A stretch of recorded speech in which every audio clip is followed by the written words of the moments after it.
Welcome to our Bookaccino Live 24th anniversary event.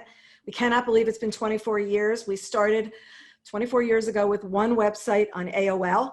We actually launched the 27th because they forgot to turn us on the 26th, and I really kid you not. And we had a party in the office on the 26th for our launch, and there was no site. We just had static screens up on the page because someone forgot to flip the button. So luckily we've gotten our act much more together since then.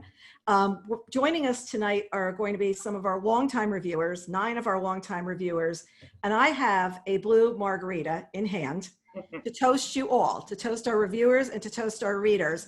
This is the same drink that we had at our 10th anniversary party, and I drink one every year from here on. So welcome to everyone, and thank you for joining us.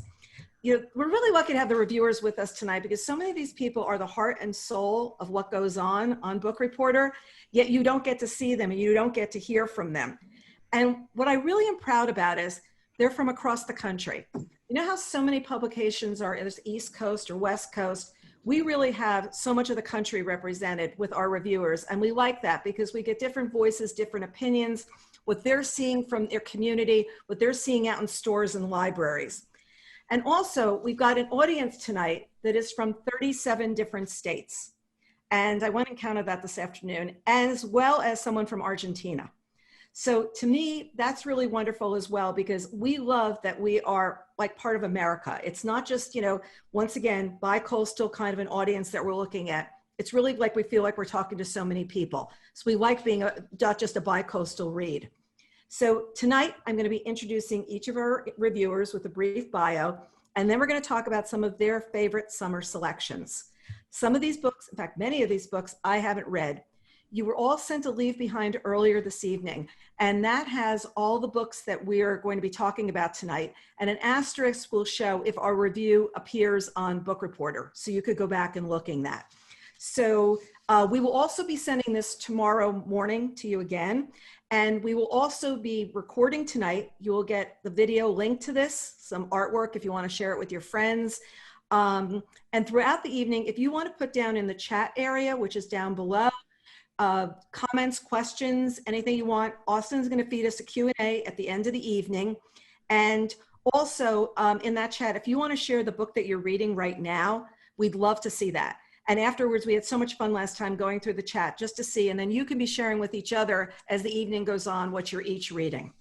So we're gonna see if everybody's on the screen right now or how we can pop them up.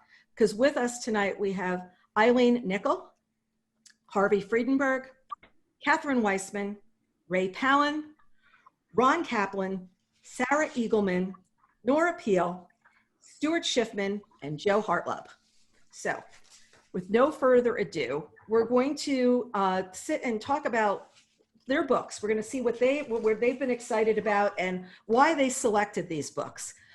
Throughout the evening, they will just be on the screen. Whoever I'm going to be interviewing will be on the screen with me, with one exception where we're going to bring 2 people up who both pick the same book. So with that in mind, how about if we pop up Eileen, who's from Washington State. So Eileen this is her bio. She would rather read than eat sometimes, shop usually, or watch TV always. Her desire to be a writer started in the 4th grade when her teacher told her she couldn't begin an essay with the sentence, "I hope it never happens to me again." I love that line. Many years later, she's attained the patience to revise and still thinks her teacher was wrong. She really thinks that line was wrong. She's published magazine articles and poetry and is on the 2nd draft of her novel. So tonight, your first pick is The Pull of the Stars by Emma Donoghue, an author that we know from Room. So tell us about this book and why you selected it. Well, I selected it partly because I had read Room, and that was such a huge book group favorite and made into a movie, as we all know. And also I learned that it was about the 1918 pandemic, which of course is so topical that it's almost ridiculous, right? And she was lucky enough to be writing it, I learned, like before this happened. And they kind of hurried it up a little bit because, to tag on to the timeliness. And it is relevant to our current situation, but it's also 1918. I also liked that it's about a nurse on a maternity ward, only it's the pregnant women who have the flu. And so there's only 3 of them. It's a subset because they didn't want them to get the virus. And I think she does a really good job of using that space to also analyze the poverty of Dublin in 1918 and the influence of the church and just the differences of the 3 women who passed through those beds. It's got a big scope. And I think she did a great job. And there's a wonderful friendship between kind of an uneducated young woman who comes to help her. And I don't want to give a lot away, but there was a really great narrative arc. I would say that when I was reading it, I was thinking, oh my gosh, if for squeamish people, the parts where she's, literally pulling the placenta out of a woman, it's like, whoa. But that said, I think it's great. I'm thinking about who they're going to cast in the movie. I also want to see what she's writing next year if she's that clairvoyant about a pandemic. Maybe she can have happiness and joy for next year. I think that's what we'd be looking for. Yeah, I'm down with that. Yes. Yeah. So we need to talk about, we didn't need to talk about Kevin by Lionel Shriver. And I was happy to see that you chose her latest as a pick. So tell us about that one. Well, I just want to mention her very first book that I read, which was called The Post-Birthday World. And I started that thinking, wow, this Lionel dude really understands women, right? And then I found out when I was finished that he was, that she's a woman. Okay, duh. Anyway, I picked this because I love her writing, and she's pretty prickly. I mean, we need to talk about Kevin. It's about a mom of a person that's, a serial killer it ends up being. And so she doesn't choose like really likable people. And the protagonist of The Motion of the Body Through Space is no exception to that. She's kind of super snobby. She would I think admit to that. And the short version is her husband takes up exercise, and she is recently just having to have a knee replacement. So she can't do it. And she's really kind of incensed that now he's all into it. And it's a lot about their marriage, and about the characters. I think that some people might find her not very sympathetic, the protagonist, but I enjoyed it because she's very witty, and their repartee between the couple is really entertaining. And in the end, they figure it out. So it doesn't. I think there's some hot trainer involved as well. There's some young female trainer for him. He hires a woman named Bambi Buffer. I mean, come on. I mean, it's kind of a send up in a way of the trends, but yeah. So it was good. So I'm not familiar with your third selection or the author. Cleo McDougal Regrets Nothing by Allison Winn Scotch. So tell us about that one. Well, I picked that out of the Amazon Prime reading list, and so I got to read it for free because we're Amazon Prime members, and I was really glad I had, because I read it while we were, on vacation or in our state, right? I mean, who went on vacation, right? But the protagonist she grew up in Seattle, which is cool because that's where I live, or near where I lived. But she is currently a U.S. Senator from New York State. And so she's looking back, she's considering a run for the presidency. And so she's very ambitious. She's very capable. She has a son. She was never married, but she has a 14-year-old son. And her advisor, who's also her friend, is saying, if you're going to run for president, you need to be more approachable. You need to show some of your human side. And at the same time, Cleo's best friend from high school publishes this kind of it's not an op-ed, it's a Facebook thing about how terrible she is. And it's true that Cleo has some regrets about their friendship.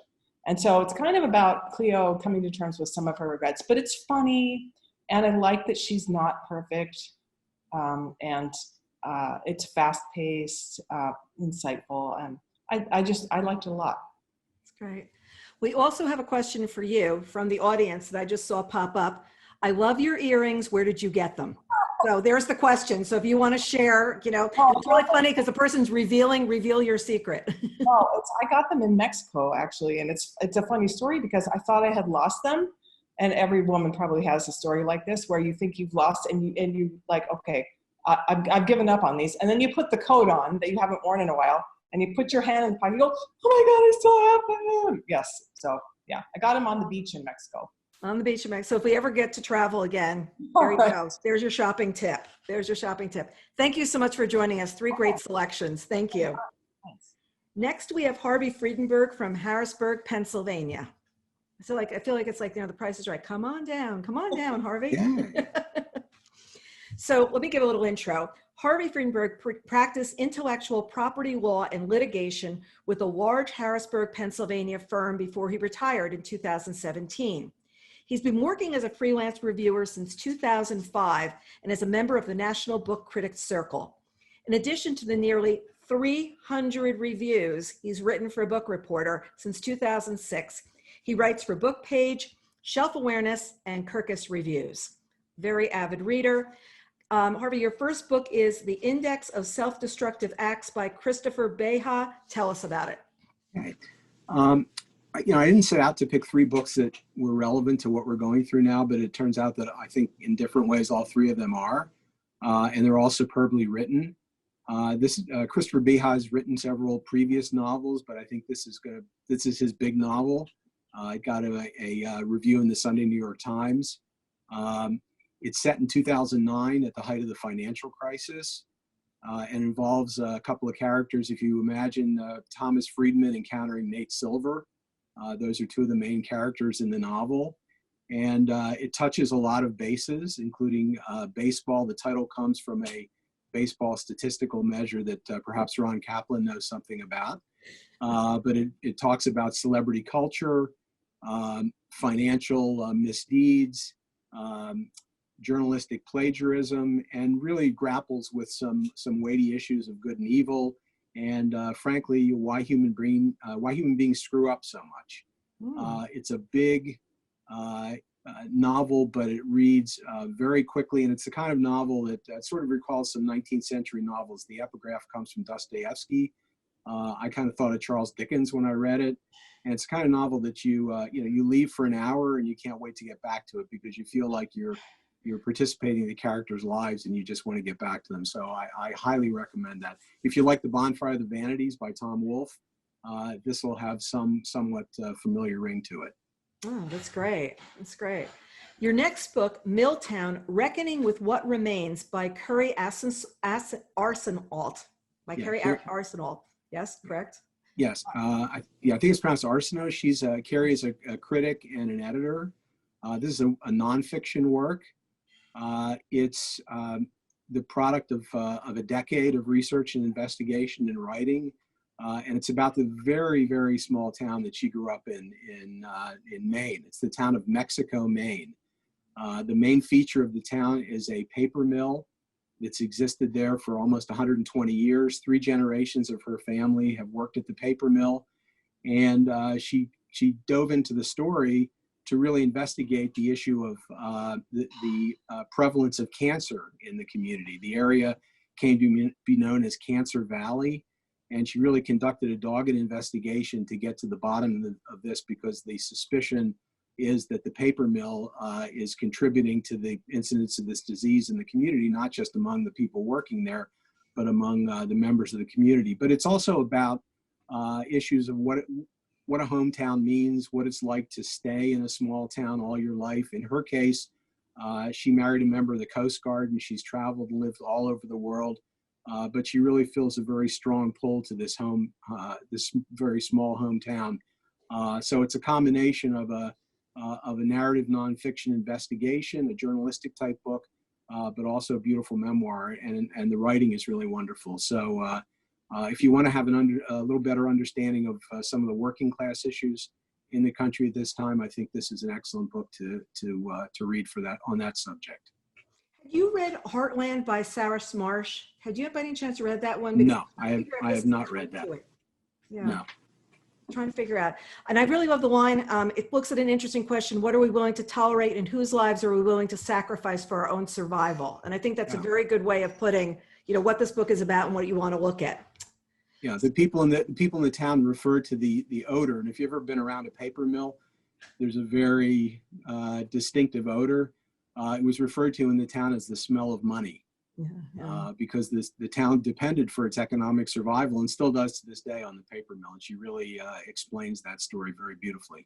What we need and why and what they do to the environment at the same time, which is a huge issue as well. You know, we've run into something in book world at this point because there are fewer printers, there are fewer people that are going into the printing business. One of the things that really happened when the pandemic hit was we were having trouble getting printers to print the books besides getting them delivered and trying to get them places. And there was a printer that went chapter 11. There was binderies. We were having trouble getting the books bound and then getting them shipped out to places. So it's very, very interesting, besides just the writing, the whole back end of the supply chain of what happens when things start to break down along the way. Now, I'm actually, since Catherine Weissman picked one of the same books as Harvey, I'm gonna ask her to join us so that they can both talk to us about this book. And I'm gonna give you a quick introduction to Kathy. So Kathy and I both met when she's Catherine, but to me, she's Kathy. That's just my authorial name. We both met when we were at Mademoiselle magazine, where she was the executive editor. And when I talked to her about books, I love that my past life is overlapping with my present life. She lives on the Upper West Side. And recently she had a month-long arts residency in 2019 at the Ragdale Foundation and is currently working on stories, perhaps a novel, having to do with families, aging, and islands. She's an ardent student of ballet. She could actually go up on her toes. She used to tell me these stories at lunch. We used to have fabulous little sushi lunches in the city when we were in the city. Art and the piano. So welcome, Catherine, Kathy. How are you? Fine, fine. So Harvey, he should go first. I've been hearing a lot about Hamnet, the novel of a plague by Maggie O'Farrell. So Harvey, let's start with you telling us about why you selected this book. Well, I was lucky enough to interview Maggie O'Farrell about her last book, which was a collection of essays called I Am. So when I saw this novel was coming out, of course, I immediately requested it and got to review it. And it's really two aspects of the novel stand out for me. It's a story, a imagined story about the death of William Shakespeare's 11-year-old son. Of the bubonic plague in, I think, 1596. And it's the way in which she evokes 16th century England is amazing, down to just minute details, and not in an overbearing way. You know, it's not a 700-page James Michener novel. It's a 300-page novel that just does this in a very, in a unique way. And the other thing that I found very moving is the way that she evokes the grief of the parents of William Shakespeare and his wife, Anne Hathaway, or Agnes Hathaway, which is her name in the records of that time, over the death of their son. I mean, it seems so realistic and so contemporary, but true to the spirit of the time.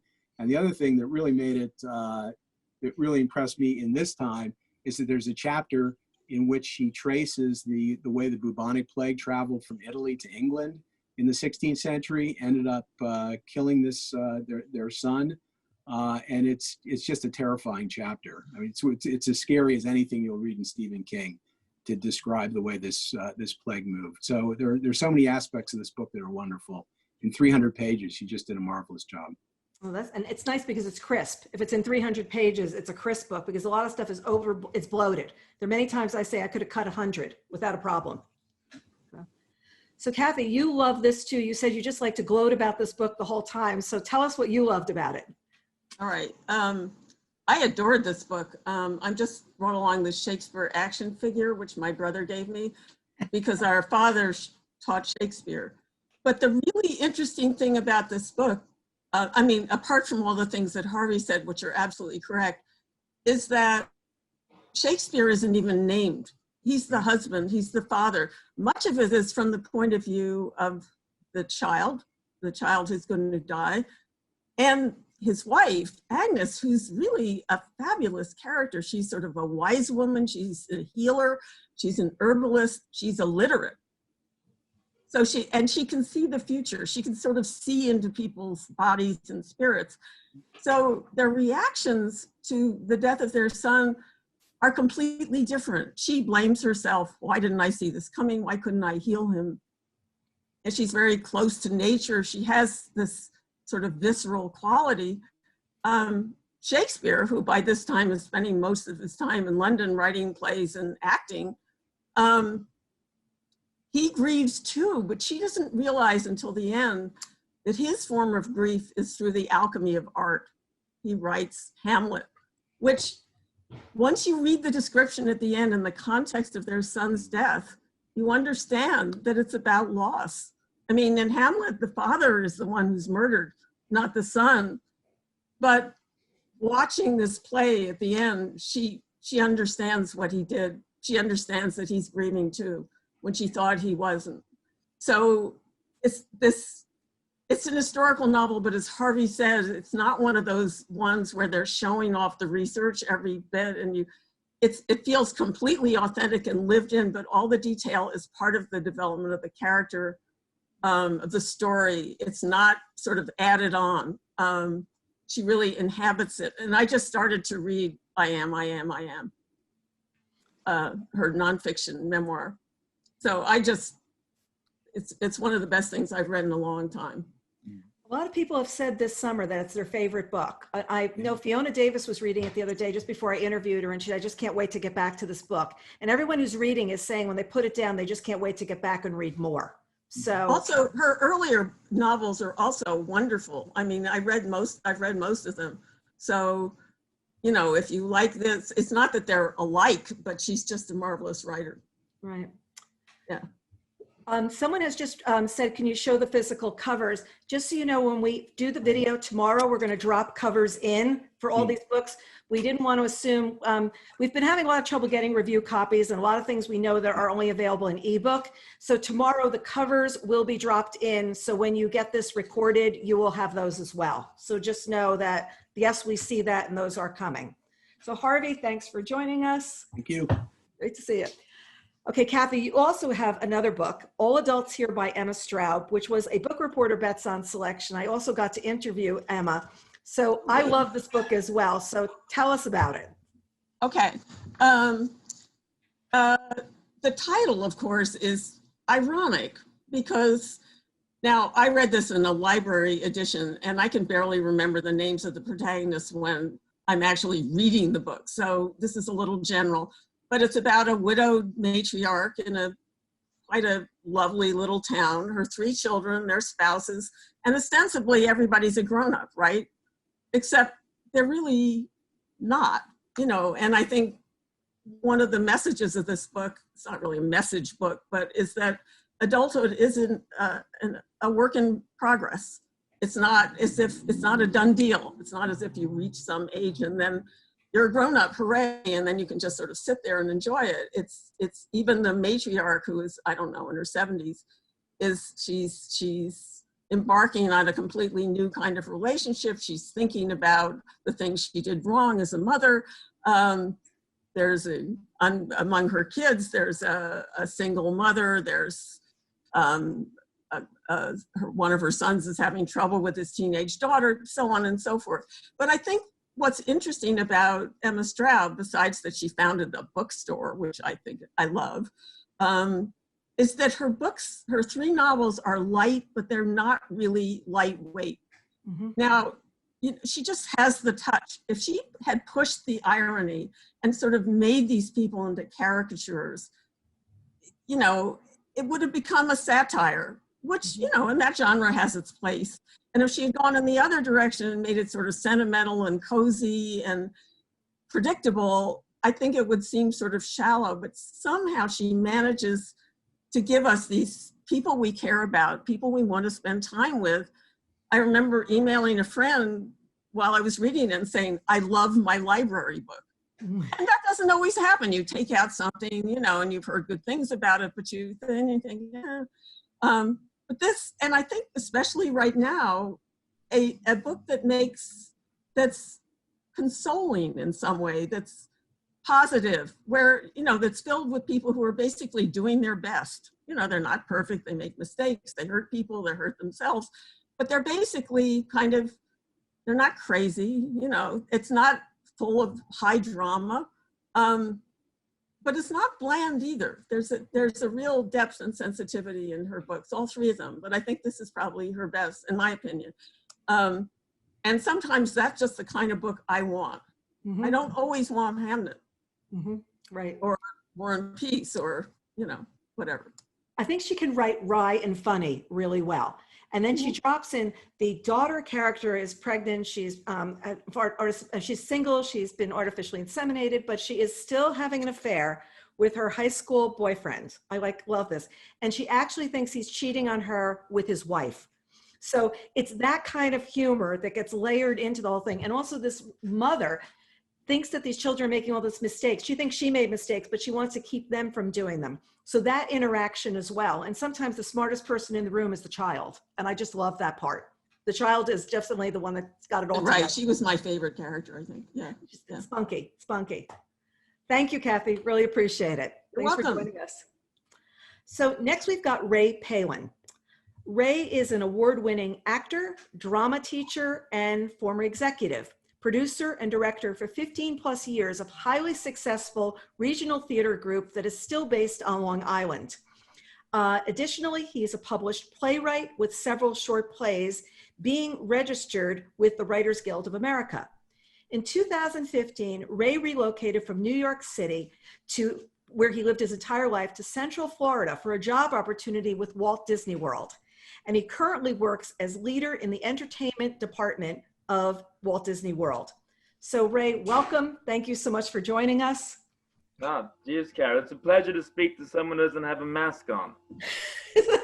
I could put on lipstick tonight and not have it just go on my mask. I love it. I love it. Yes, and in your world, I haven't had to trim my beard until tonight, so this is good. This is all good. This is all good.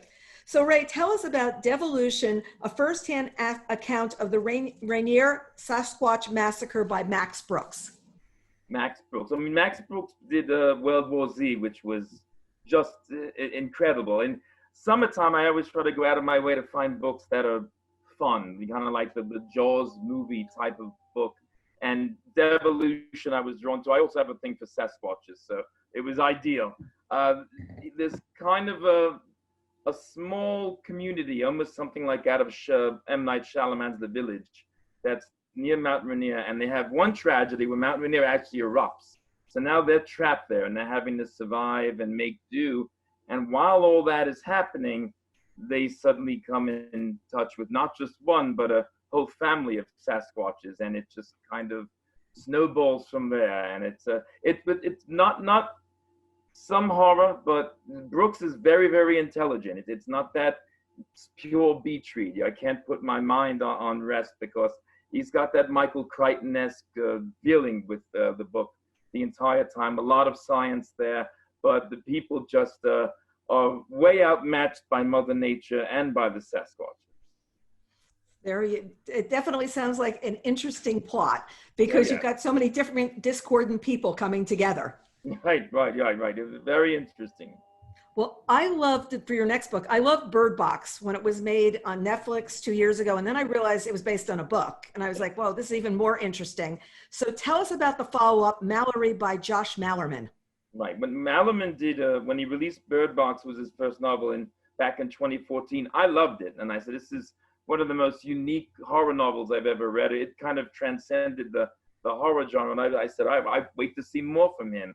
And then when you got Sandra Bullock to do the movie, I'm like, okay, this is going to go places. So Mallory couldn't have come out at a better time because it's people going through a completely different pandemic where most of the human race has been wiped out by these creatures that we can't see, because if you do look at them, you go mad. You kill yourself, you attack someone. So the human race has been whittled down, and now everyone has to exist without seeing. So they've kind of blinded themselves. And where we left off in Bird Box with her, Mallory, with two very young children, now we jump 14 years into the future where they're now grown up, and she has a rebellious teenage son on her hands who not only wants to try to see because he's heard rumors that you can see. It's a way of getting past that.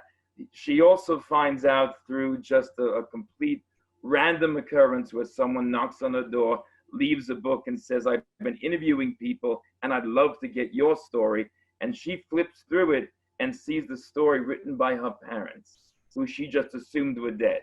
So now she takes the two children on this train for the blind to go and find her parents if they're even still alive. And the whole teenage rebellion, can you see them or not? And there is something also special going on with her children that allow them to get through this. It's a very, very amazing book. Wow. Wow. And especially since Bird Box was so big. I think this one's already been optioned to be made. I'm almost sure it's already be optioned because it would have to be. We got to get Sandra back for it. I'm sure she will. So I'm not familiar with The Nothing Man by Catherine Ryan Howard. So tell us about that one. Yeah, I hadn't been either. I'd never heard of this author before. And when I picked it up and I saw that she was an award-winning author from Ireland, I said, all right, I'll give it a shot. And it was by far my favorite novel of the summer. Definitely will be one of my favorite of the year. It's the serial killer genre, which is, things can be very route with that. But she takes it a step further. One thing, I've read some articles she's written where she's very, very much against the glorifying of serial killers. She almost feels like the Ted Bundys, the Jeffrey Dahmers, we've made them into like superhero characters when she wants to bring them back down to size, strip them of all that and say, they are just people. They are people who've gone wrong somewhere. And she's written this novel about a serial killer from Ireland who attacked and killed her entire family. And the interesting part of the book is it's told from both the part of the Nothing Man now, many years in the future, but also the girl who survived the attack wrote a book called The Nothing Man. So it's a novel within a novel. After the first chapter, it actually changes from a Catherine Ryan Howard book to a book written by an author named Eve Green, who is the girl who survived. And it goes to the point of actually having the publication page and acknowledgments at the very end, which ironically thank Catherine Ryan Howard as one of the contributors to it. And it goes then back and forth between the Nothing Man now in the present is reading this book and getting just intense. He's enraged and he goes to a book reading that she's at and they connect, and he's next in line. He's going to go back into his own line of business and finish the job with her. Wow. Wow. Yeah, really something. I confess, I definitely love serial killer books. And years ago, my husband and I were on vacation. I read while I blow dry my hair. Okay. Like I read a lot, right? And he came in behind me. I was reading a serial killer and I clocked him in the head with the hair dryer. Like I just went like this. And I said, do not creep up behind me. Like with these, when I'm reading these books, it's like, no, you get your guard up with these books. And I tell you that book, which is actually nonfiction, I'll Be Gone in the Dark, which also became the HBO series. If anyone hasn't watched that, it's absolutely incredible to see the research that author did to really, no one else is making any progress on this case and what she was doing to pull it together. So just chilling, yes.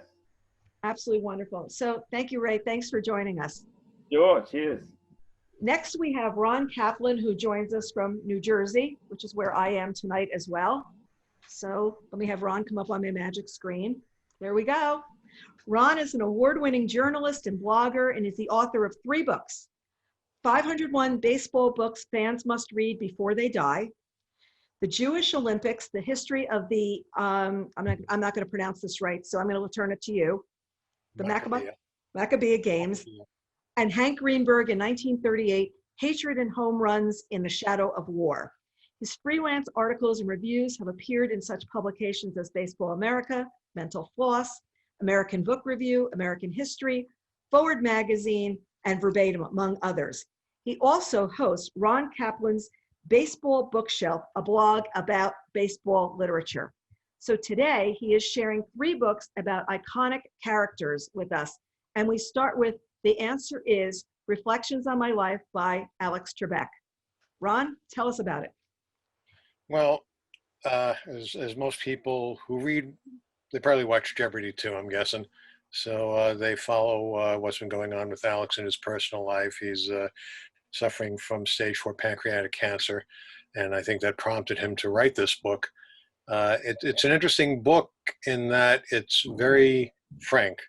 He doesn't try to name drop. He doesn't try to say what a hard life he's had, but he is talking about what he's facing and how not everybody can be brave when facing a situation like this. And he talks about his depression and he talks about the struggles he's had, but at the same time, he's still carrying on, bringing us the wonderful program that I've been watching since his predecessor was the host. Wow. Wow. And how do you do answering the questions? Do you get these right, or should you be on the show? I actually tried out for an audition. I took one of those tests, but there was a documentary about the show, and they tell you how just because you get all the answers right doesn't mean that you're a good candidate to be a contestant. So I was never contacted to be a contestant, and that's okay. It's a good experience, though, I bet, just to go and even try out and just see how the mechanics of it work on the back end. Mm-hmm.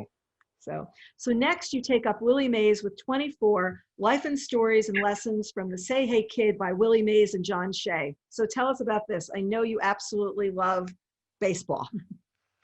Well, yeah. Mays, of course, is one of the great players in the history of the game. There have been many books written about him. There have been many books written about people like Hank Aaron and Babe Ruth, and you wonder why another book. And he has supposedly been attached to autobiographies, although there's an apocryphal story about him running into the co-author of one of his books and not knowing who the guy was at all. So, but this one is a good combination with him and John Shea as co-author. And he talks, there are 24 chapters, which was his number as a player, 24. And he talks about his life and what he's learned along the way and how he wants to pass it on to the next generation of players and the next generation of fans. As a black player coming up in the 50s, not long after Jackie Robinson broke the color line in 47, he had to endure a lot of racism. Mm-hmm. He was not one of the most vocal anti-racist players that you would find. He went along to get along, so to speak, mm-hmm. But in retrospect, he realizes that there are things he should have done. One of the biggest issue that he brings up is that when the team moved from New York to San Francisco, he wanted to buy a house in a nice neighborhood in the area, and the difficulties he had finding a place to live, because as much as his neighbors loved him as a celebrity, they didn't want him living next door to them. Interesting. There's a new song out that Dion sings, and he sings it with Paul Simon, and he talked about traveling around the South and what it was like when he's this white man, he's traveling with a band, and how he saw prejudice up front and how that was a really affront to him of what was going on. And it's so well done because he's telling a story that he thought he would never tell about traveling this town, and how he just felt it was like a song he could tell. He wrote it, I think, in the 60s, and now it's finally feeling like it's something he wants to sing. Everything old is new again. Yeah. And finally, to Yogi, A Life Behind the Mask by John Pessa.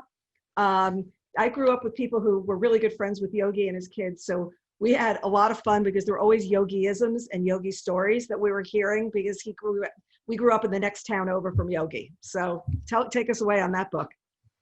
Well, again, Yogi is another one of these American characters, like a Paul Bunyan almost, in a way.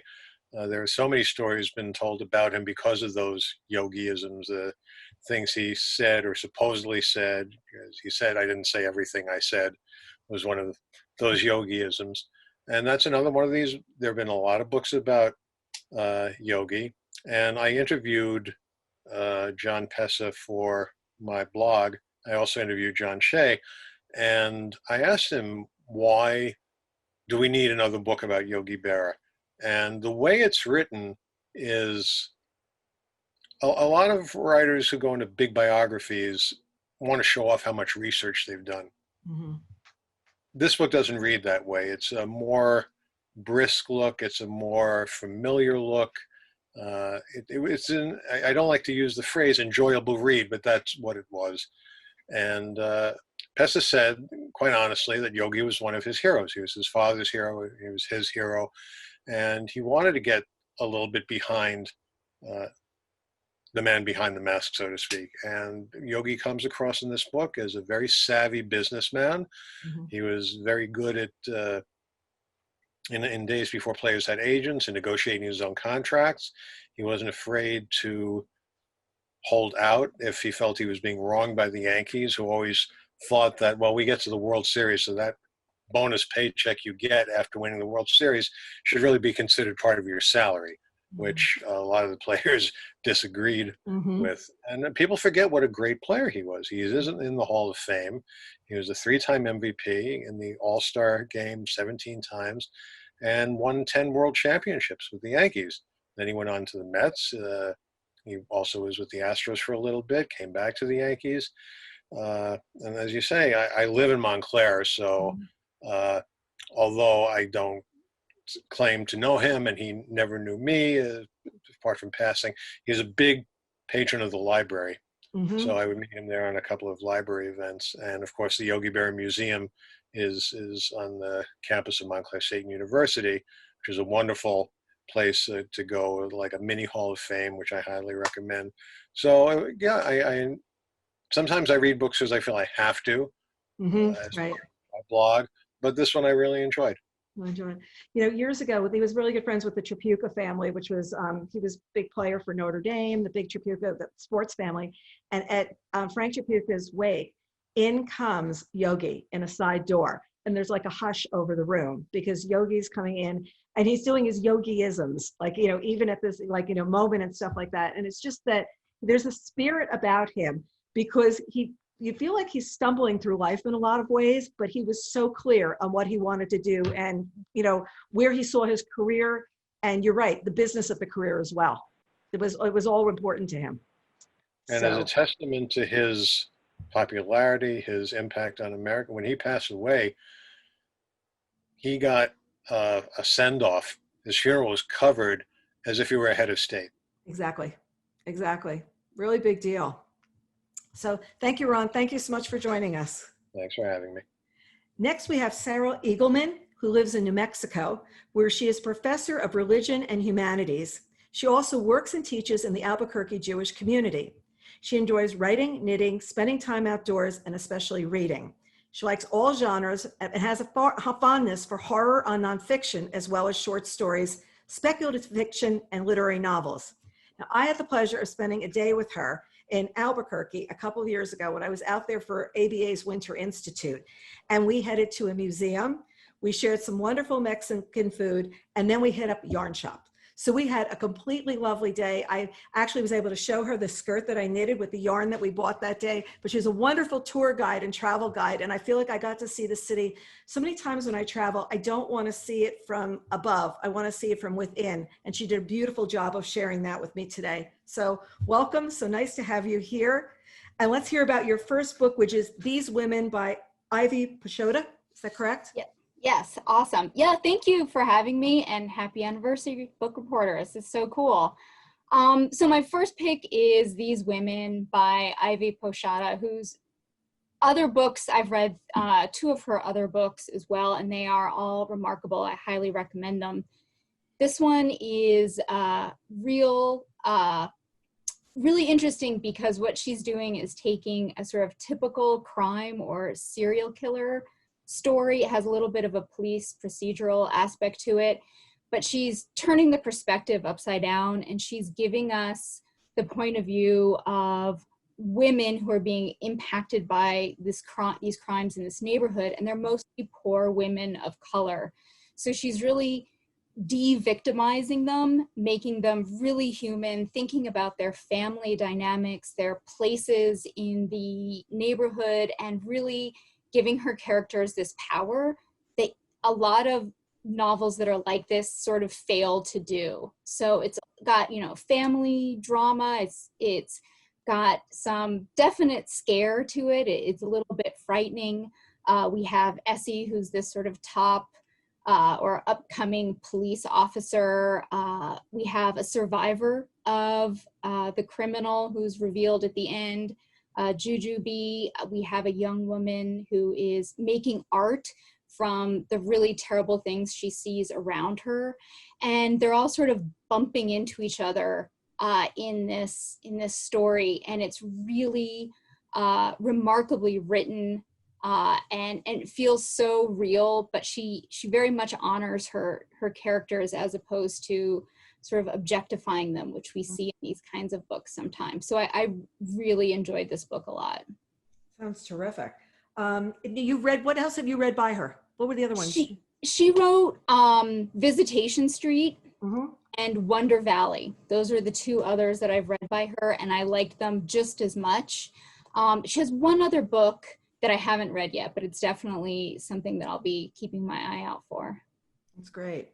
Next up, you talk about a horror novel, The Only Good Indians by Stephen Graham Jones. So go horror on us. All right. And I realize that all three of my books are a little bit scary, just in different ways. So I guess it's just been that kind of summer.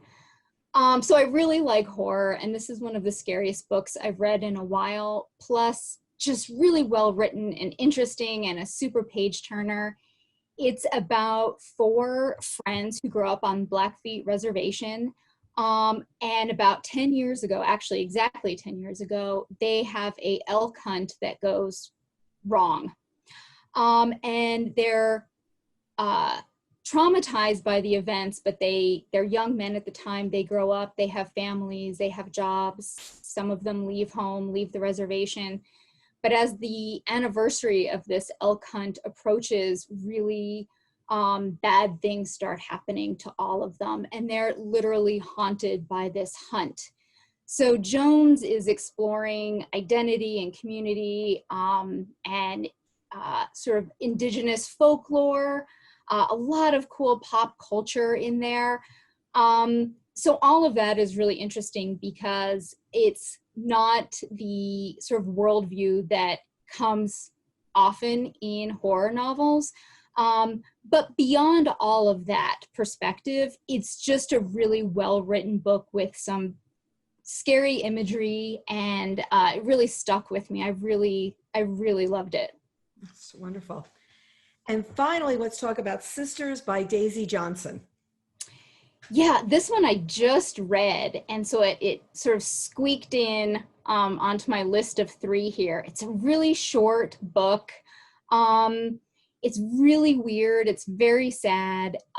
It's about 2 teenage sisters who were living in Oxford in England, and something happens. It's very traumatic and terrible, enough that they have to leave home with their mom. They go and they live in this seaside house that their aunt owns. And we see them settling into this house and just emotionally deteriorating, partly because of the trauma that happened in Oxford, which we don't learn about until the end of the book, and partly because this is just who they are. They're not super healthy girls. So Johnson is slowly revealing little bits about both who these girls are and what's happened to them and the things that they've done.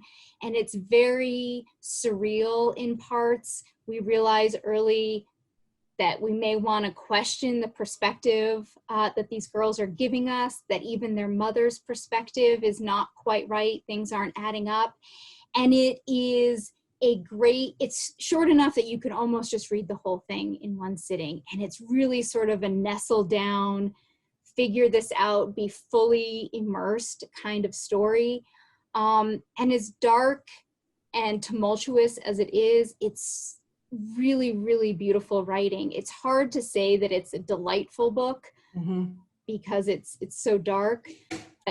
Delightful, yeah, in its style and in the way Johnson turns a phrase. It was so lovely, even though it was very, very disturbing. And I want to say that all 3 covers of these books are really great. So, and that makes a difference because that's appeal that will be drawing out to you. You know, also you have 2 daughters. How do you feel that she does on the relationship of sisters? Because that's a special relationship.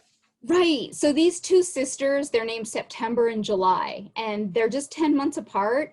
And I know that and I have two teenage daughters, as I was reading this book, I was really, really thankful that was not my family. I was, peeking in. I was a voyeur looking in at this family and really, really glad that it wasn't real. But that bond between the sisters was really beautiful and too powerful, right? Too frightening, which is one of the themes that she wrestles with, is that sibling bond and where the line between the self and the other is. And she did a great job with that. But yes, I was very happy these were not my kids. Not your his. This is very, very good. Thank you so much. And I hope to see you in Albuquerque again. We'll Absolutely. Diner again. Visit when you can. I definitely will visit when I can. Next, we have Nora Peel, who lives in Boston, and she is the executive director of the Boston Book Festival. So congratulations on that wonderful job. She's a former children's bookseller. She's worked in the publishing industry for both university and trade publishers. She is an active writer whose essays, interviews, reviews have been published in Publishers Weekly, The Hornbook, National Public Radio, and many other publications, as well as several print anthologies. She's also working on a great lineup for the Boston Book Festival. So keep an eye on that website. They've gone virtual this year, so you don't have to be in Boston to be enjoying this. So keep that in mind. Your first title is The Mall by Megan McCafferty, which is a YA coming of age story set, and I just love this, in a New Jersey mall. So take it away, because no one's going to the mall these days. Right. So yes, there's definitely a theme to my choices tonight, as well as there were with some others. This summer, I don't know about anybody else, but I'm having a really hard time concentrating on much of anything. So I chose 3 books tonight that are really well written, but that are also fun and diverting. And for me, at least, really excellent distractions from everything else that's going on in the world. So yeah, The Mall by Megan McCafferty. I was a huge fan of her Jessica Darling books when they came out in the early 2000s. And they sort of helped spark the new adult category. And as a Gen Xer, I got such a huge kick out of this new YA novel, which is set in the summer of 1991, as you say, almost entirely within a shopping mall in New Jersey. And I didn't grow up in New Jersey, but I grew up in Minnesota, and I spent a fair amount of time in 1991 in shopping malls as well. So this novel is about a young woman named Cassie during that pivotal summer between high school graduation and the start of college. And Cassie has always had a plan, but in the course of the first chapter, that plan is almost entirely overturned when she loses her boyfriend and her food court job at the mall in one fell swoop. So the novel has a ton of really clever and knowing pop culture references, which are dropped in there in a sort of not annoying way, which I appreciated. And a really rewarding coming of age story as Cassie really matures a lot over the course of the summer. And there's a treasure hunt involving Cabbage Patch Kids. Wow. So this is one of those rare books that I think could potentially please both 40-something parents and their teenage kids, and might be fun to read together as a family. You know what I also do love, though? It's 1991, where we have some of the technology we have right now, but not really that much. Like Right. you have a cell phone, but it's a flip phone. Like there's certain things you can't do. And by setting books in certain times, certain things can't happen. Like right now, you can be instantly connected to everybody. Well, it's not quite the same way back then. And I think that that's really, it's a good time frame to be starting to set books. And I've heard authors saying to me that they want to set it before technology was really that big, because if not, you just can get out of there so easily. I interviewed Ruth Ware. We're going to have an interview with her going up on September 8th. And she said, you know, really got to put them in a locked in place, or you can get out. Like everybody can get away these days. You'll just figure it out. Right. Your next book is Take a Hint, Danny Brown by Talia Hibbert, and it's a romantic comedy. So you definitely are on a theme this time around. Yeah. So Talia Hibbert's Get a Life, Chloe Brown was one of my favorite contemporary romances of last year. So I was really eager to pick up this companion novel this summer. This time the focus is on Chloe's colorful younger sister, Dani. Dani's a college professor. she and her friend Zoff, the college's handsome security guard, who's also a former professional rugby player, are mistaken for a couple in a photo that goes viral on social media and starts trending. And DANI agrees to fake a relationship, a romantic relationship with Zoff, because all this social media attention, it turns out, is very good for fundraising for the rugby charity that he runs in his spare time. And I think you can probably guess where things go from there. The premise might be a little bit far-fetched, but the chemistry between the two of them is really convincing and lovely. She's super career-driven and convinced she's only in it for one-night stands. He loves romance novels and happy endings, and so you have to find, like, are they going to meet in the middle somewhere?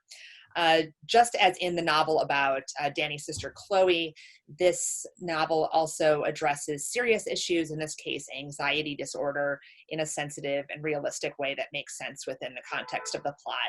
And I'm excited that a novel about the third Brown sister, Eve, is coming out next spring. Perfect, perfect. So it'll be, you have your reading lined up to know all the sisters and all the family. You can go back. I love when you get to go back and revisit characters like that and just see it from their point of view differently. Yeah, yeah. I think we can all use some comedic or comedic escape right now. In fact, my pronunciation of that word gets a funny story with it. Years ago, Jonathan Tropper was doing an event at BNN, and I said, "You have such comedic or comedic." I can't remember which one I said. And he goes, "What are you, like a Brit in the audience?" You know, blah, blah, blah. And I knew Jonathan, but he didn't know it was me in the audience. So that night I wrote him and I go, "That was me." And in the newsletter that week, I put the two phonetics, the two, like, this is how you can say it this way or this way, just to see. So it was a pretty funny moment. So we all need that kind of an escape, no matter which way you pronounce it right now. And I think you're giving that to us with Happily Ever After Playlist by Abby Jimenez. Yeah, as with the Brown sisters novels, this one's sort of a companion to her earlier novel, The Friend Zone, but it can also totally be enjoyed on its own as a standalone. So in this one, it's about a woman named Sloane, and it starts out definitely not comedic or comedic, because it's been 2 years since her fiance was killed in a motorcycle accident. So she's been unable to move on romantically. In fact, she's really even having a hard time finding any sort of joy in things that used to really sort of be that's central to her life. But it's sort of a woman meet cute with a dog, because she finds a seemingly stray dog who essentially adopts her, and she manages to trace his owner, Jason, who's a touring musician who has gone to Australia on tour and left his dog in not the best hands, which is how the dog got free and found his way to Sloane. So anyway, Jason and Sloane start to bond through text message, and then these long, trans-Pacific phone calls. And then when Jason returns from Australia to Los Angeles to claim his dog, Tucker, Sloane has to decide whether she's ready to take a chance on romance with Jason. So again, sort of a far-fetched premise, but she manages to make it work. And Sloane's second chance narrative is really bittersweet and very tenderly done. And her sort of coming back to herself is actually, for me at least, was the more moving and compelling part of the novel. Although, of course, the romance plot was also, pretty sweet and nice to follow along with as well. So this was also a good, summer feel-good story like the other two. And I think that's what everybody's looking for this summer is some kind of let's just get a kind of a moment instead of everything being so intense, because I feel like every single day we're forging ahead trying to figure out what to do now. Put on your mask and go someplace. Wash your hands and go, or don't go anyplace. That's the other thing too. Just hunker down. So if you can hunker down with a good book, you're not alone. So thank you so much, Nora, for joining us, and lots of luck to you at the book festival. We're going to be writing up a lot of what you're going to be doing there. We're looking forward to sharing with the readers. Thanks so much, Carol. Now we have Stuart Schiffman, who's joining us tonight from Illinois. And Stuart, we were lucky enough to have him come visit us at the office one day. I think it was about a couple of years ago. He's a lifelong avid reader. Upon his retirement after 22 years as state court judge in Illinois, he was looking for an opportunity to turn passion into a project. And Stuart is an active participant in the law and literature movement, where works of literature are examined in an effort to better understand legal issues. We were lucky enough to have him come by the office that day, and we were hoping to meet up at the Tucson Festival of Books this year. We had all planned. We were going to go out, what we were going to do, and then the festival was canceled, and it was the week of the pandemic, kicked off. They literally canceled it on Monday, and by Saturday, I had COVID-19. So it was like, I really feel it's really good I didn't go to Tucson, because I realized everybody I could have infected along the way. But Stuart and I are going to catch up there at some point along the way. But right now, I'd like to hear about your first book, which is Wax Pack on the Open Road in Search of Baseball's Afterlife by Brad. I'm going to let you take his last name, which asks, is there life after baseball? So it's Brad? I believe it's Bookaccino. Very good. Okay, we'll go with that. Well, the three books that I selected to talk about tonight, and by the way, thank you very much for this opportunity and this opportunity to meet other reviewers who we work together but have never seen each other until tonight, and the readers as well. I tried to select books that represented some of the books that I've been trying to really kind of promote this summer. The Wax Pack is a book that was published by a small publisher, University of Nebraska Press. I've been trying to promote independent booksellers. It was purchased from an independent bookseller. And it's a very interesting story. And for those of you who are working on a novel right now and sometimes feel frustrated, I learned just today that the Wax Pack was rejected by 38 publishers before it was finally accepted by the University of Nebraska Press, and is actually now in a second printing. Wow. But the author came across one day in his house as he was cleaning or moving or doing some such work, came across a package of baseball cards. Now, many of you may not have been baseball card collectors or baseball card fans, but baseball cards came in wax-wrapped packages, multicolored, always with a stick of gum, very stale, cardboardy gum. But Bookaccino opened his package one day and opened it to discover there were about between 15 and 20 cards representing various players. Now, by the time he opened this package, all of these players had long since retired from Major League Baseball. But he decided that he was going to take an adventure, and he drove across the country. He went to almost as many states as we have represented here today, well over 25, between 25 and 30, drove 13 or 14,000 miles, looked up players, and the package had various players of various skill levels. He looked up players who perhaps made it to a half of a season in the major leagues. He looked up some well-known players. Many of you, I'm sure, especially out east, recall Dwight Gooden. Dwight Gooden was in the package. Carlton Fisk was in the package. And he would go and he would arrange to have interviews with these players. Now, one of the joys of baseball, I know Ron is still on there, but here, and he will appreciate this as well. One of the joys of baseball, if you're a baseball fan, is you can still remember baseball games you went to 40 or 50 years ago. I still remember baseball games I went to in 1960, early 60s, every year perhaps since, and listening to these players talk about their life in baseball, their life after they left baseball, is just a wonderful, endearing story that really reminds you what a great game it is, but it also reminds you that athletes are very much like we are. They have children who disappoint them. They have children who are great successes. They have wives who have illnesses. They have illnesses. And they live their lives in the same way we do, although at some point in their life, many of them got to participate in the game of baseball before multiple thousands of people in the stands, played in World Series games, played in crucial games. And this is just, even if you don't like baseball, I think you will like reading about some of these people and what they did with their lives. So I do strongly recommend this book. And, you know, we know people on the field, but it's like off the field and after the game is over, like after things have changed. There's a really good documentary. It's not about baseball, but it's about the Olympians that is airing right now on HBO. And it's, I'm not going to get the title right. It's something about the gold, the weight of gold, I think it is. And it's how these people are on for their just, you know, it's 2 minutes on the court. It's 3 minutes of doing this. It's this run. And you're either known as success or failure. And that's what your whole life is defined as. And I think for so many of these people, that's the way their lives are defined, but they go on and they still have to do the laundry. They have kids, they have wives, families, or whatever. So I think it's really interesting to hear about a book like this.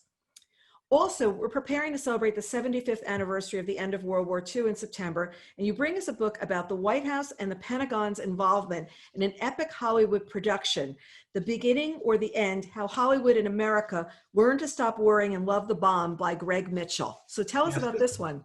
This was a book, this was one of my first experiences in a recorded book.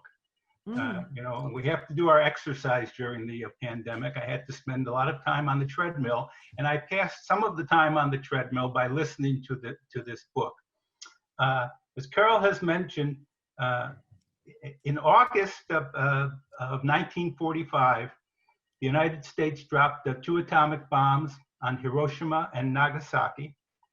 And shortly after that, and the end of the war, Hollywood decided that the story of the atomic bomb would make a great movie.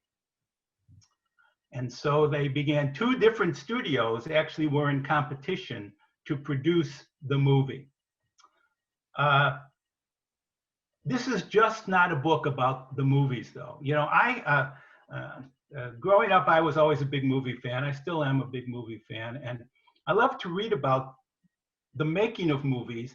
And some of the great books that we have about the making of movies go beyond just the movie itself. They talk about the times that the movie was made. They talk about the actors, the directors. And this movie, which was made shortly after the end of the war, had to go through a lot of different challenges. First of all, they had to get government approval for their scripts. That was the agreement was if the government cooperated in the making of the movie, they would have the right to control the script. And this script was censored and changed many times because people in Washington looked at it and didn't approve of the way that Hollywood was portraying the decision to drop the bomb. There were still great debates back in the late 40s, early 50s, about whether we needed to drop the bomb, whether Japan was ready to surrender anyway. And so a lot of that went into the scripts. And actually, Harry Truman and some of his advisors red penciled quite a bit of the script. One of the scripts that was partially used was written by the novelist Ayn Rand. And it's a very interesting portrayal because back at this period of time, again in the 40s and 50s, a lot of great novelists were supplementing their income by writing movie scripts. Fitzgerald, Hemingway, Ben Heck, they were all writing movie scripts because the publishing, the book business wasn't as lucrative as perhaps as it is now for very successful authors. They had to find a cast, and again, Hollywood had some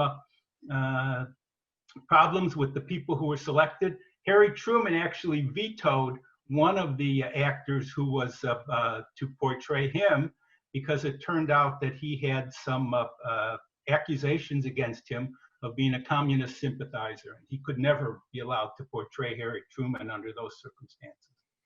But it's a wonderful capture of that 5 or 6 year period in our history. The movie was ultimately released. It wasn't very successful. I haven't looked around to see if it's available on television now, but the one really kind of interesting tidbit from the book is that it was Truman who actually selected the title for the book. They were talking to him in Washington, and they asked him about what he was feeling when the first mission went off, and he said, "I didn't know if it would be the beginning or the end." And he said, that'd be a good title for the movie, and they actually used it.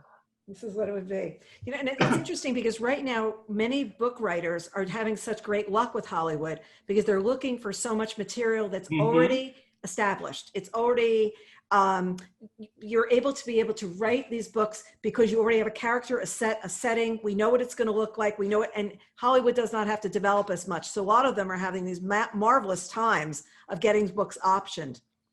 Your last book is The Last Trial by Scott Turow. I interviewed Scott for one of our Book Reporter Talks To interviews, and I really love this book. Why did it resonate with you as a lawyer? Well, first of all, I have to confess that this is my vice, courtroom novels.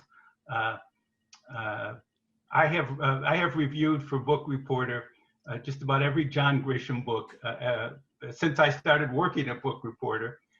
And Turow and Grisham are two of my favorites. But this book resonated with me because Turow's first novel, Presumed Innocent, first work of fiction, Presumed Innocent, was a fantastic book. Well written, great story, great characters. And then he kind of had a dry spell, maybe about a 25-year dry spell. He'd have some good books. He'd have some interesting books. But you were always hopeful that he might come back.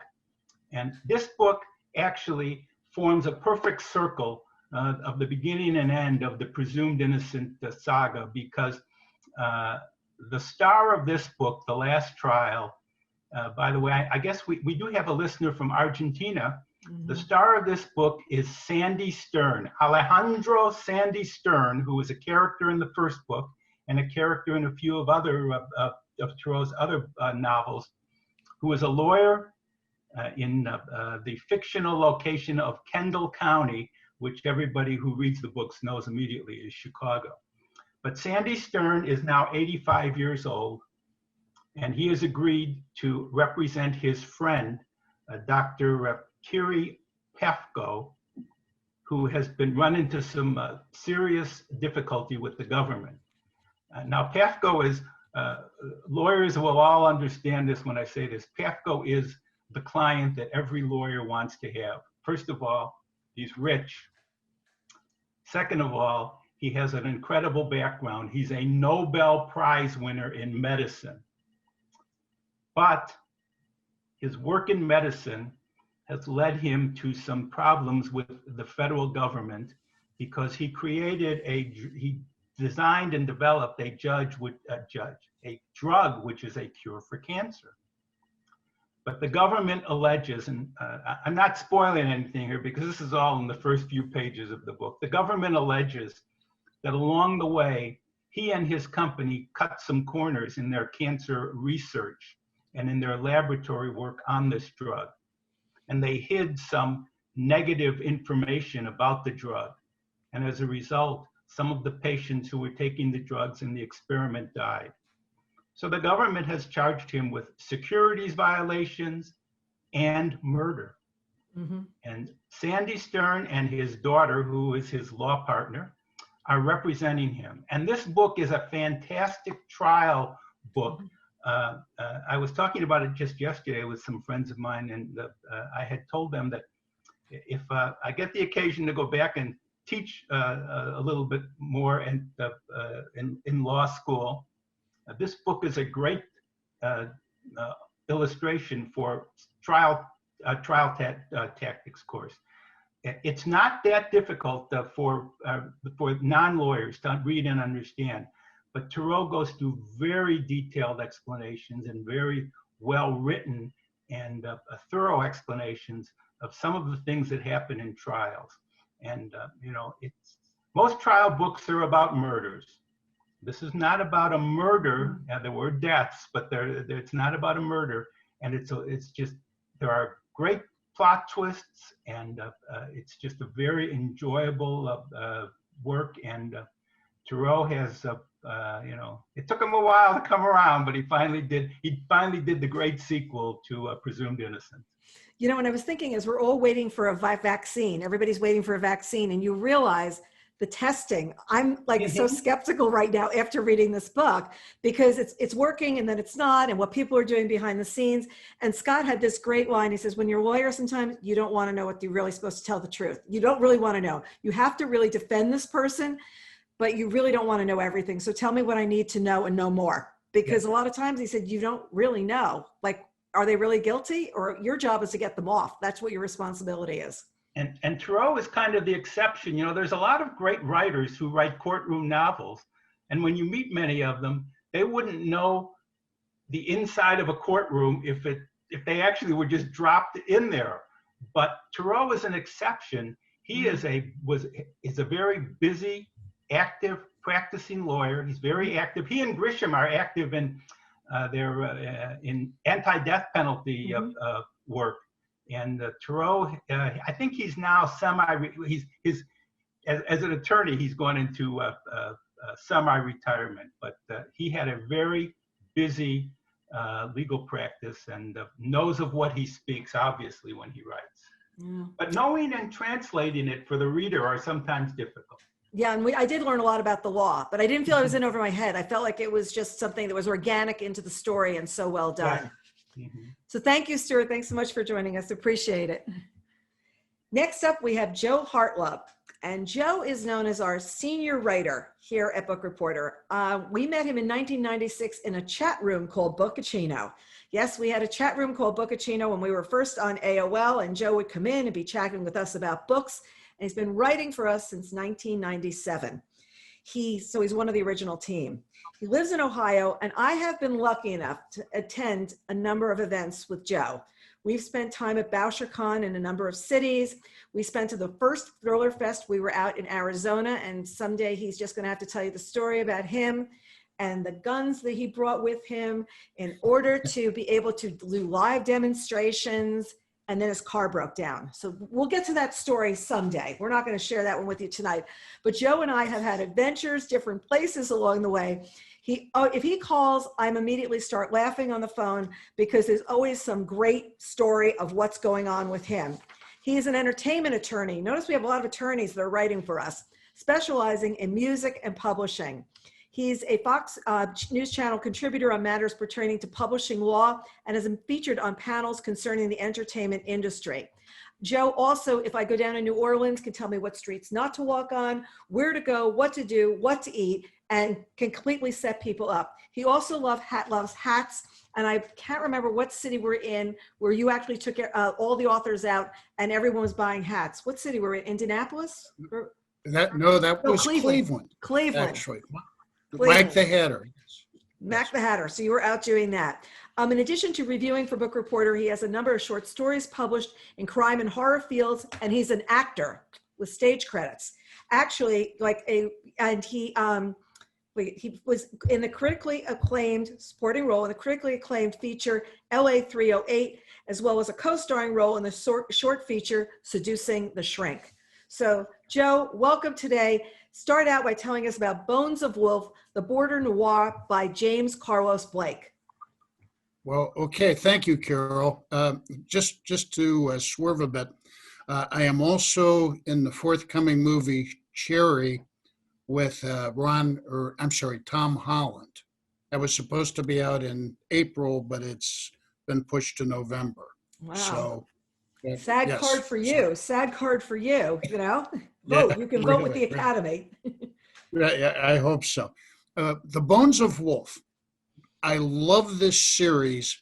The Wolf family is a crime family that operates on both sides of the United States-Mexican border. There's several books in the series, and each of them feature a different character, although obviously you have some recurring ones. In the series, the family has operated for several generations and really on both sides of the law. They have several legitimate businesses, all sorts of different things that they use to launder money and also to assist in the criminal activity. In this particular book, there are two plots going. One involves a smuggling deal that goes very, very wrong for the family, so they have to recover their goods and, of course, get revenge because otherwise they'll be disrespected. The other one, and actually the more interesting one, concerns the matriarch of the family who is over 100 years old. And it's got a fun setup that I don't want to spoil, but she happens to see a movie with an unknown actress who's in her late teens, early 20s. And the matriarch realizes that this young actress is almost the spitting image of the sister that she was separated from as a teenager and never saw again. And she's wondering if this is perhaps her great-grandniece. So she tells the family, go find this woman, and I want to talk to her. And there are complications because the young woman happens to be the girlfriend of a very dangerous cartel leader. So, but you don't tell this matriarch, no, you do it. So they have to do that, and at the same time, they recover their goods, get revenge, and of course, the two stories dovetail. But it's extremely well written. It's not a literary novel, but it's very clever, and the whole concept, which is ongoing through the series, is very unique, very interesting, and that's why I keep coming back to the series, including this particular book. That's great. You also love hard-boiled novels, and I always know this about you. You like those little pulp fictions and all these kinds of books. So tell us what we're going to get in More Better Deals by Joe R. Lansdale. Well, interestingly enough, that's not so much a hard-boiled novel, although certainly Lansdale does that. This particular book is a standalone work that takes place outside of the Hap and Leonard world. And actually, even as I'm saying this, maybe there is a little bit of a hard-boiled / noir aspect to this too, except the narrator of the book is kind of a wise guy. He is a used car dealer. It's set in 1950s Texas, and he is he's a used car salesman, and he's a crook. And he happily acknowledges that he's a crook. He brags about how he rips people off, and he's happy to do it. Thoroughly despicable, but he is also funny as all get out, as only a Lansdale character can be. Lansdale is the master of the turn of phrase, the simile, the metaphor. You find yourself incorporating the language of his characters into your own conversation. And this particular salesman one day has to repossess a vehicle because the people haven't been making payments. So he goes out to the house, and the husband isn't there, but the wife is. And the wife is a classic James M. Cain femme fatale. So what you have here is kind of a mashup of The Postman Always Rings Twice with Better Call Saul, with Saul as the used car dealer instead of a defense attorney. And it has a number of the usual Leonard fixtures. There's a drive-in involved. There's everybody trying to get one over on everybody else. There's a number of twists and turns, and it's basically this car dealer and this woman who are each, whenever they're with each other, are trying to kid a kidder. And you really don't know how it's going to come out until the very end. Just a terrific book. Terrific page turner. And your last selection is A Private Cathedral by James Lee Burke, who's a master thriller writer. I know you love his work, so tell us about this one. Yes. I first started reading Burke in 1990, and he's created a number of characters in a few series.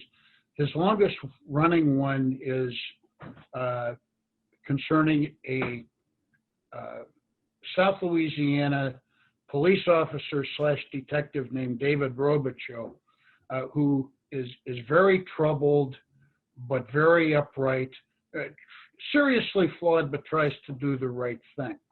And interestingly enough, just as an aside, Robichaud is an alcoholic who, for the most part, stays on the wagon, occasionally falls off. I've been sober since 1991, and these books have been a major part of that, every step of the way. The new one, A Private Cathedral, has James Lee Burke, who is now in his mid-80s. It continues to do some of his best writing at that age. Tony Bennett likes to say that as creative people get older, they get better. This is a classic example of that. The character development here, the plot, and the turns of phrase, the descriptions, everything is pitch perfect. What this involves is that because Robichaud is getting a little long in the tooth because Burke has aged him naturally over the course of the series. So he's like in his 80s too.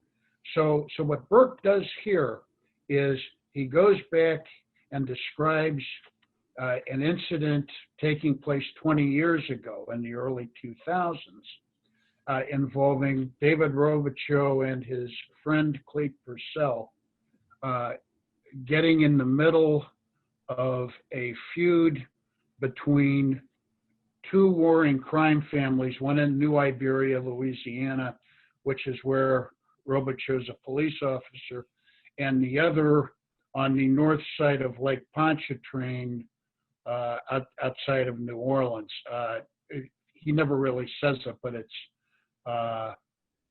it's either Covington, Louisiana, or Mandeville, probably Mandeville. Anyway, he gets involved in that and runs astray of both families, one of whom hires this very mysterious hitman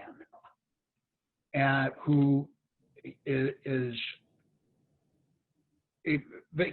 I've seen him described as a time traveler, and he's not quite that. But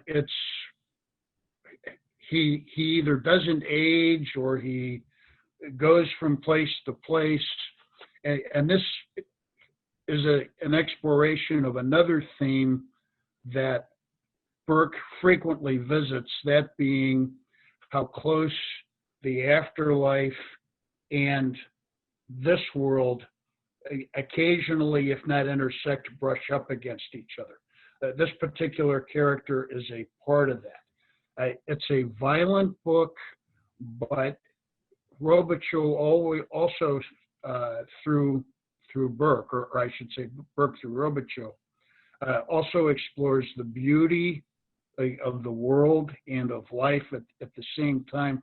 So there's a lot of studies of contrast here. And, again, it's probably going to be my favorite book of this year. Oh, wow. Wow. Well, how was that for a lineup, everybody? Anybody with any other questions for our reviewers? I just want to say, Carol, that it was great to attach faces to bylines and meet the other reviewers. Absolutely. It's fun. Yeah. Yes. Thank you, Carol, and Tom, and Austin. And let's pop Tom back up if we could find Tom Donaghue, our editorial director. He is our editorial director extraordinaire. And I think we all got to give a round of applause to him. Tom is nothing. He's unflappable. He's completely unflappable. Tom, this is what we're going to do. Okay. And believe me, I come up with some really crazy ideas. And usually during the week, I'll hear about a book and he never doesn't have a handle on it. I said, do we have a reviewer for this? Yes, it's going up Friday. Do we have a reviewer for this? It's going up a week from Monday, or a week from Friday. He has this complete schedule. He knows everything's going on, what you're reviewing. When he sits out and sends out, and just so you know, folks, we do not assign books for review. We don't do that. We send out these Excel spreadsheets and asks the reviewers to select what they want to review. And from there, he knows who the right person is going to be for the book, because a lot of places they'll send out a book for review and it's just not the right reviewer. It's not going to be the right thing. And Tom's always working really hard to make sure that they get matched up with the right books. And also, if he knows that somebody's got a favorite author, he really wants to try and figure out what to do. Tom, Mary Lou's asking if two reviewers want to review the same book. Sometimes we've done two reviews. Sometimes we've done the audio and the print. Reviews, yeah. But yeah, I mean, it's just a question of, you know, who might be a better fit for the book, or, you know, but it's, you know, sometimes it's like you just have to be like, or like if it depends on what the reviewer schedules are like, if it makes more sense for one person to do a book and then I really want another person to review another book. So, you know, you always have to balance all of that out, and it's not as straightforward as, oh, who's going to review this book? There are other things that factor into it. He can be Solomon. He can be Solomon and just sit there and say, yes, no, da-da-da. I really do appreciate all of you being here. I really enjoyed all these presentations, and it was so great to see everybody all in one place. It's always such a thrill for me when I get to see all of you guys face to face or talk to you on the phone sometimes. So it's just so great to see you all, you know, gathered in one place like this. Because we're usually typing to each other. We're usually typing all day long. After So all these years of emailing, sending emails back and forth, it really is such a thrill to see all you guys here. be able to do that. Really appreciate you taking the time to do that. Yeah, and you know, it's funny because we didn't even know what Zoom was back in February or March. And then look how many times, for all the negatives that have happened, how many wonderful positives have happened at the same time. And it's for us being able to do, I mean, we're able to interview authors in Europe now. We're able to do people far flung that were never going to come to New York. They were never going to be here. And yet we can share their voices in so many better ways. And I think that's the one, it's a positives coming out of a really tough situation. And I also think that we love our community at Book Reporter. I mean, we really love the readers. We love getting mail from the readers. We like hearing from people, and we always get popped, you know, we love that review, and we can share it with the reviewers. So thanks to our audience as well tonight, because without you, we'd be writing to ourselves, you know? So as somebody's saying, these virtual sessions are such a blessing. I hope it continues long after the pandemic is gone. I think we're going to continue to do this because, like I said, we've got people in 37 states, and you heard where all these people are that are reviewing for us today. And if we can keep that kind of community going on, we want to be able to do that. So with one last sip, I toast you all. I'm going to toast you right into the camera. Thank you so much for being a part of tonight. And here's to 24 more years. We'll do something big for 25. Okay. All right. Thanks, everyone. All right. Good night. Now. Thank you. Thank you. Take care. Good time.